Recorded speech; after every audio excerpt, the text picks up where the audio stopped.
Vivendo na Palavra. Hoje, terça-feira, 22 de maio de 2018. Leia Mateus 7, do 1 ao 12.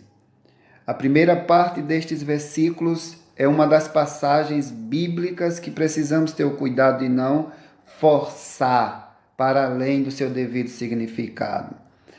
De fato, meus queridos, esta parte é frequentemente corrompida e aplicada de modo errôneo pelos inimigos da verdadeira religião. É possível pressionar de tal maneira as palavras da Bíblia que elas acabam produzindo não o remédio espiritual, e sim veneno. Nosso Senhor não intencionava de modo algum dizer que é errado proferir um juízo desfavorável sobre a conduta e a opinião de outras pessoas. Precisamos ter opiniões bem formadas e decididas. Devemos julgar todas as coisas, segundo 1 Tessalonicenses, capítulo 5, versículo 21. Devemos provar os espíritos, conforme 1 João, capítulo 4, versículo 1. Nem tampouco Cristo quis dizer que seja errado reprovar os pecados e as faltas de outras pessoas, enquanto nós mesmos não tenhamos atingido a perfeição e não estejamos destituídos de falta. Esta interpretação que fazem é uma contradição a outras passagens da Escritura. Isso tornaria impossível condenar o erro e as falsas doutrinas. Seria um impedimento para qualquer um que desejasse ser ministro do Evangelho ou juiz. A terra estaria nas mãos dos perversos. Jó 9, 24. As heresias se espalhariam, os malfeitores se multiplicariam por toda a parte. Por isso, queridos, não julguem e assim vocês não serão julgados. Não quer dizer que nós não possamos observar e repreender aqueles que estão em pecados, aqueles que estão em faltas. Não é isso que aqui a palavra de Deus está nos ensinando. O que o nosso Senhor condena é um espírito crítico que em tudo encontra alguma falta. A prontidão em condenar as pessoas por causa de pequenas coisas ou questões de pouca importância, o hábito de fazer julgamentos duros e precipitados, a disposição em exagerar os erros e fraquezas do próximo e de sempre pensar o pior. Isso tudo nosso Senhor nos proíbe. Essas coisas eram comuns entre os fariseus e continuam sendo comuns desde aquela época até hoje. Todos precisamos vigiar para não cairmos em tal erro. O amor tudo crê, tudo espera das outras pessoas e nós deveríamos ser muito vagarosos em procurar defeitos no nosso próximo. Esse é o verdadeiro amor cristão, que se encontra em 1 Coríntios capítulo 13. Uma outra lição aqui contida nesta passagem é a importância de se ter discrição quanto à pessoa com quem falamos sobre os assuntos de religião. Tudo é maravilhoso no seu devido tempo e lugar. Nosso zelo deve ser temperado por uma prudente consideração acerca da ocasião, do lugar e das pessoas a quem nos dirigimos. Provérbios 9, versículo 8, Salomão disse: não repreendas o escarnecedor para que te não aborreça. Queridos, não é sábio abrir o coração com todo mundo a respeito das coisas espirituais. Aprendamos isso. Há muitos que, por causa de um temperamento violento ou de hábitos abertamente pervertidos, são totalmente incapazes de dar valor às verdades do Evangelho. Podem mesmo explodir de ira e cair em maiores pecados se você tentar fazer bem às suas almas. Mencionar o nome de Cristo a tais pessoas é como lançar pérolas aos porcos. Isso não lhes faz bem, e sim mal. A tentativa só fará despertar nessas pessoas toda a sua corrupção e as deixa furiosas. Em resumo, eles são como os judeus de Corinto, em Atos 18, versículo 6, ou como Nabal, acerca de quem ficou registrado: ele é filho de Belial e não há quem lhe possa falar.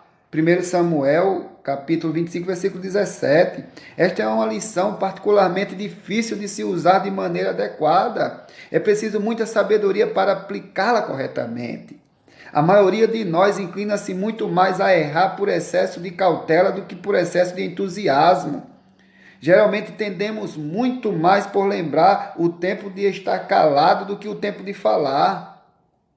Não obstante, meus queridos, esta é uma lição que deveria despertar em nós um espírito de auto-inquirição. Acaso nós mesmos, às vezes, não desencorajamos os nossos amigos quando eles tentam nos dar bons conselhos pela nossa morosidade ou irritabilidade de temperamento?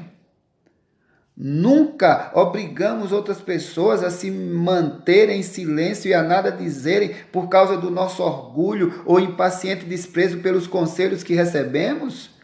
Será que nunca nos voltamos contra os nossos gentis conselheiros e os silenciamos pela nossa violência e ira? Infelizmente, com razão podemos temer que nós também temos errado quanto a essa questão.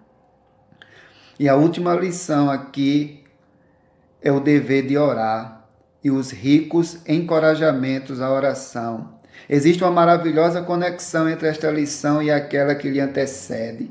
Queremos saber quando estar em silêncio e quando falar. Quando devemos apresentar as coisas santas e quando expor as nossas pérolas. Então devemos orar.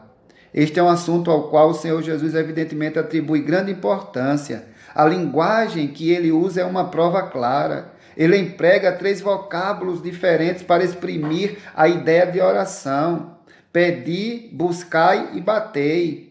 Jesus reserva as maiores e mais ricas promessas para os que oram, pois todo o que pede recebe. Ele ilustra a disposição de Deus em ouvir as nossas orações, mediante um argumento extraído da prática corriqueira dos pais para com seus filhos.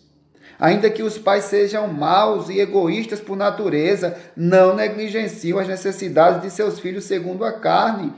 Muito mais um Deus de amor e misericórdia atenderá aos clamores daqueles que são seus filhos mediante a graça.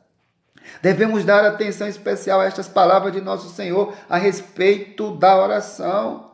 Bem poucos dos seus ensinamentos talvez sejam tão bem conhecidos e tão frequentemente repetidos quanto estes.